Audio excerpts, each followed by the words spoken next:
Kemarin kita sempat bahan bakunya minyak itu mahal, bukan hanya 100% itu kenaikannya. Minyak mahal, terus kemudian tepung. Kalau ditanya keuntungannya gimana? Nggak untung sama sekali. Cuma bagaimana produk ini bisa eksis saja. Kan eman-eman kita, yo eman ya, kita itu sudah berjuang mati-matian istilahnya, dicemooh sana sini. Istilahnya kita itu daripada malu ya tetap aja jalan terus.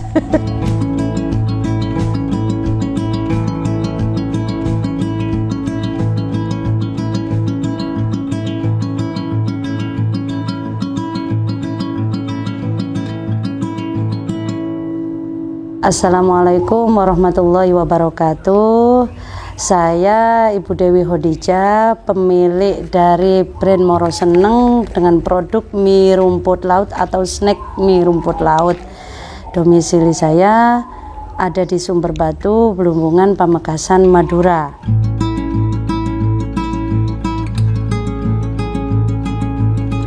Jadi saya akan memulai menceritakan latar belakang saya membuat produk ini. Itu tidak terlepas dari posisi saya sebagai pengelola pesantren, yang mayoritas dari para santri ini adalah anak-anak pesisir, anak-anak nelayan yang komoditas dari hasil laut mereka itu diantaranya ada rumput laut juga ikan. Tapi saya lebih memilih rumput laut karena rumput laut ini termasuk komoditas yang hasil olahannya itu termasuk produk baku semuanya ya, ada kosmetik, ada obat-obatan, ada produk makanan. Tapi yang membuat saya kecewa, kenapa harga rumput laut di tataran petani, rumput laut mentah itu sangat murah sekali. Jadi saya yang pertama menginginkan bagaimana anak-anak santri saya ke depan dia bisa yang pertama mengelola hasil komoditas daerahnya sendiri, bagaimana hasil komoditas ini bisa bernilai tinggi. Kemudian yang kedua, tidak hanya mengelola komoditas yang paling banyak di daerahnya, yang nomor dua bagaimana juga produk olahannya itu diminati. Nah, akhirnya setelah pemikiran panjang, rumput laut digunakan sebagai apa? Ya sebagai mie.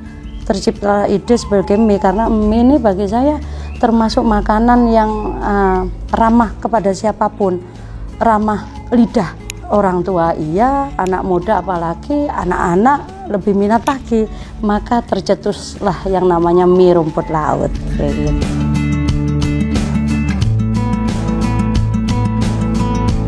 Saya memulai usaha Moro Seneng ini adalah berawal dari tahun 2010. Waktu itu kami baru saja menikah ya. Terus kami berpikiran ini harus ada usaha ini. Terus saya kan memang seneng ngolah masakan. Akhirnya saya begini. Pada waktu itu saya pengen bikin usaha, yang usaha itu bahan bakunya itu mudah dicari dan murah, dan yang paling utama bahan bakunya yang paling banyak kita temui di daerah kita. Pada waktu itu karena kanan kiri saya itu tangga itu bertani singkong, ada yang ubi, ada yang talas, maka saya ambil itu semua. Akhirnya saya bikin keripik talas, keripik singkong, keripik pisang, tapi dengan aneka rasa, dengan memakai bumbu tabur yang untuk talas dan singkongnya yang pada waktu itu belum rame, belum viral. Sebagaimana sekarang sudah sangat umum sekali keripik itu dengan aneka rasa bumbu tabur itu tahun 2010. Dan keripik pisang itu malah saya inovasi sendiri dengan resep saya sendiri, dengan dengan uji coba saya sendiri, namanya pisang warna-warni atau yang sekarang saya kasih nama rainbow banana chips. Tapi untuk produksinya ini masih belum bisa banyak karena terkait dengan alat, kemudian juga waktu, juga SDM. Terus kemudian itu tidak jalan, minimnya pengetahuan tentang packaging. Yang kedua yang paling penting pemasaran. Kemudian yang ketiga pengetahuan masyarakat tentang produk yang baik. Dulu saya sampai kena mental juga, produk sampean itu tidak akan laku kalau dijual di sini. Produk sampean itu hanya laku di tempat kota-kota besar dan di orang yang tepat. Tapi tetap saya jalan, ya jalan di tempat itulah. Kalau membicarakan masalah keuntungan, tidak, itu jauh sekali. Yang penting eksis. Hingga tahun 2017 itu saya kepikiran vakum, cuma 1 tahun apa 2 tahun itu vakum produksi, jalan di tempat terus. Akhirnya saya pada waktu itu, ya lagi-lagi saya menceritakan saya ini pengelola pesantren, juga sebagai pendidik. Anak-anak yang kita didik itu termasuk anak-anak pesisir, dan kami tidak cuma memberikan pendidikan kitab, tidak memberikan pendidikan ilmu pengetahuan saja yang bisa mereka gunakan di kemudian hari. Akhirnya saya ambillah itu rumput laut karena ini komoditas yang jarang disentuh oleh masyarakat Madura, yang pertama. Kemudian yang kedua, harga bahan bakunya mentah yang sangat murah. Ini bahan bakunya murah, tapi hasil olahannya kok mahal-mahal, bagus lagi. Akhirnya saya pengen ngambil jalan tengah. Saya punya ide itu rumput laut, sesuai dengan keahlian saya membuat produk camilan, maka saya olah itu dengan ide membuat snack mie rumput laut.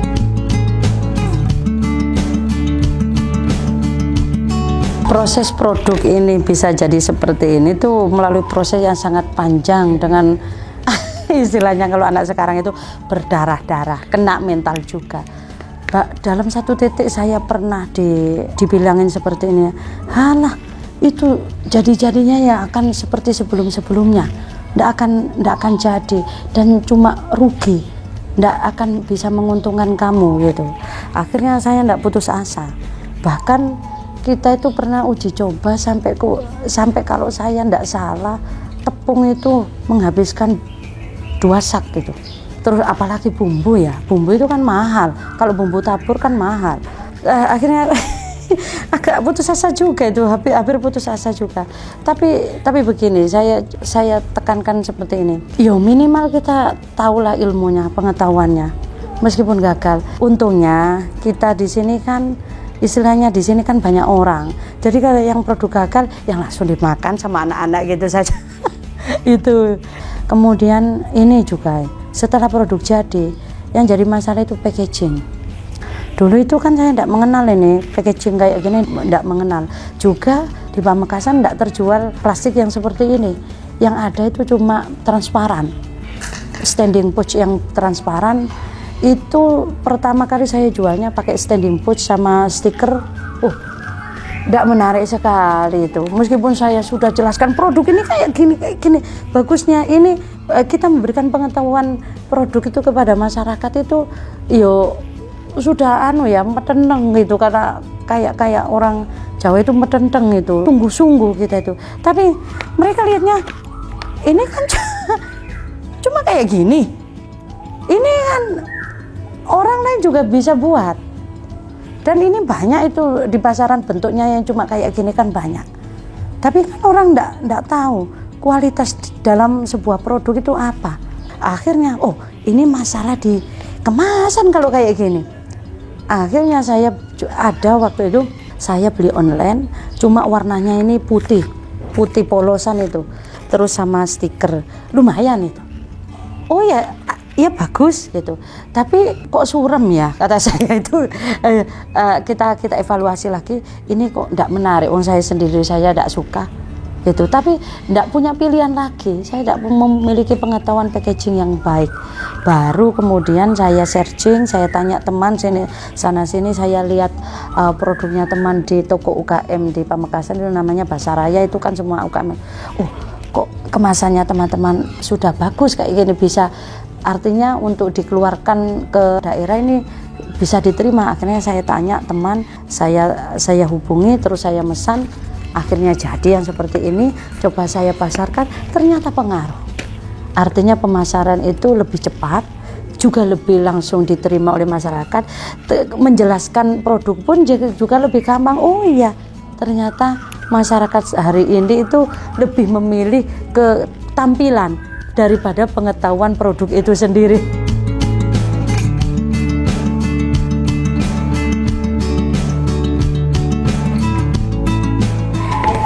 Kendala saya yang paling utama hari ini itu adalah di bidang pemasaran yang berkaitan dengan pemasaran digital. Karena saya merasakan rentang dari 2010 sampai 2022 hari ini itu ternyata makin kesini pemasaran produk itu yang paling efektif sama efisien ternyata dari pemasaran digital. Maksudnya itu berkaitan dengan tampilan produk dalam video, dalam foto maupun pemasaran lewat medsos, media sosial. Nah, itu yang saya tidak punya. Kendala lain selain SDM atau selain sistem yang belum terbangun dengan baik, itu bahan baku yang dibutuhkan dalam produksi. Kemarin kita sempat bahan bakunya minyak itu mahal, bukan hanya 100% itu kenaikannya. Minyak mahal, terus kemudian tepung. Kalau ditanya keuntungannya gimana? Nggak untung sama sekali. Cuma bagaimana produk ini bisa eksis saja. Kan eman-eman kita, yo eman ya, kita itu sudah berjuang mati-matian istilahnya, dicemooh sana sini. Istilahnya kita itu daripada malu ya tetap aja jalan terus. Jalan terus itu. Tetap produk ini harus eksis. Ya, karena bagi saya produk ini ada cerita banyak dan saya percaya pada waktunya nanti produk ini menemukan pembelinya, pembeli yang tepat juga yang mau menerima produk ini dengan bahagia. Nah, begitu. Saya percaya dengan pernyataan seperti itu, makanya sampai hari ini tetap saya jalankan dengan kekurangan-kekurangan yang ada.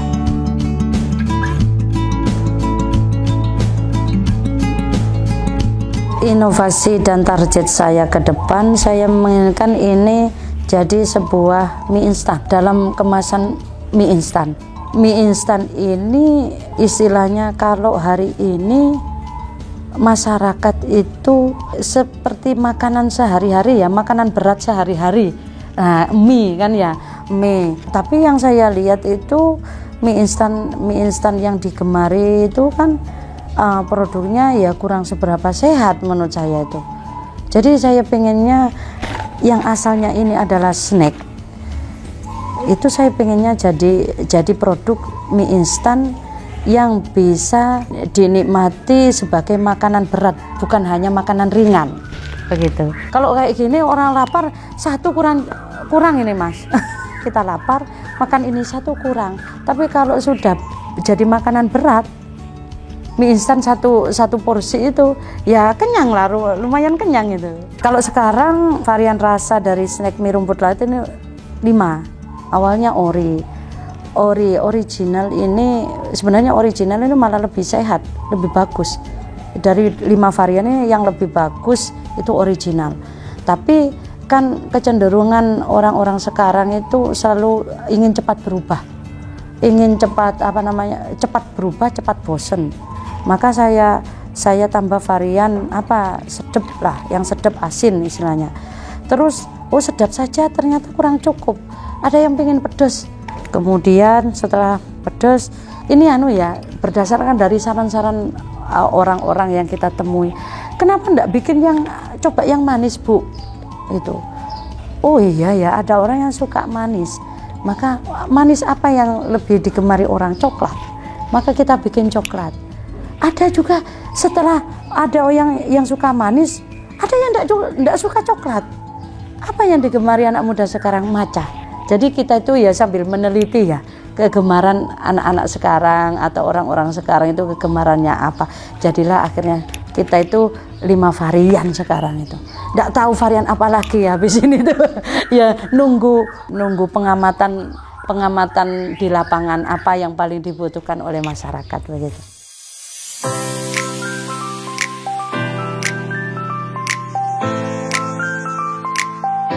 Dulu pernah saya ditanya, Bu, pengennya produknya Ibu ke depannya gimana? Cita-citanya itu. Loh, kalau saya pengennya produk saya itu dikenal nasional sama internasional. Kok keren Bu itunya Bu. Kenapa? Terlalu tinggi ya, cita-citanya terlalu tinggi. Ya enggak Bu, tapi kan itu harus ada ukuran Bu. Lah ya masalahnya begini loh Pak. Saya jawabnya bilang gitu pada waktu itu. Saya cuma heran, kenapa ada produk X gitu ya, yang menggunakan MSG bahkan sudah dikenal tidak sehat di kalangan petugas kesehatan ataupun ibu-ibu rumah tangga atau masyarakat. Yo ini wis penuh MSG nih. Tapi dia itu termasuk produk terkenal loh. Dan menjadi konsumsi nasional juga konsumsi masyarakat internasional. Padahal dengan produk yang tidak seberapa bagus, tidak seberapa baik itu. Sedangkan produk saya, menurut saya ini produk yang diciptakan dengan mengukur bahwa saya konsumsi sendiri layak, untuk kesehatan saya, juga untuk kesehatan keluarga. Artinya kita berhati-hati dengan produk ini, dengan kualitas produk ini, dengan gizi di dalam produk ini kita berhati-hati. Kenapa kok susah sekali untuk nembus ke pasar nasional saja susah, pasar daerah saja susah, pasar nasional apalagi internasional. Loh, ini yang sebenarnya menjadi pikiran besar kita.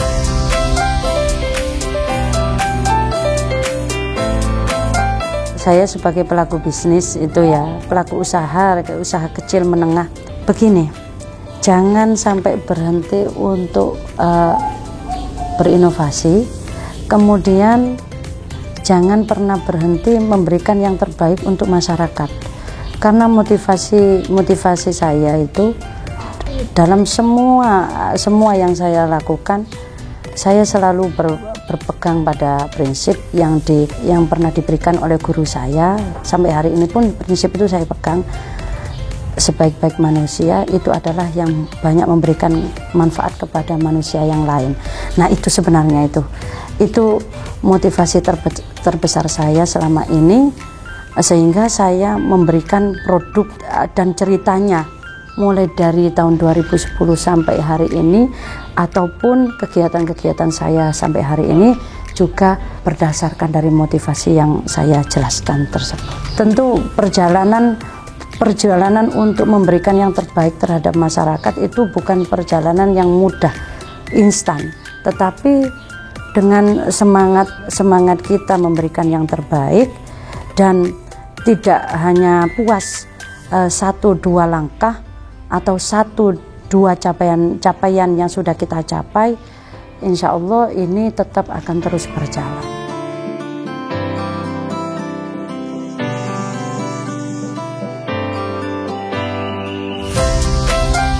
Terima kasih sudah mendengar istilahnya curhatan saya, terus cerita saya. Semoga ini bisa menjadi tontonan yang bermanfaat, membuka semangat baru, kemudian memberikan inspirasi baru.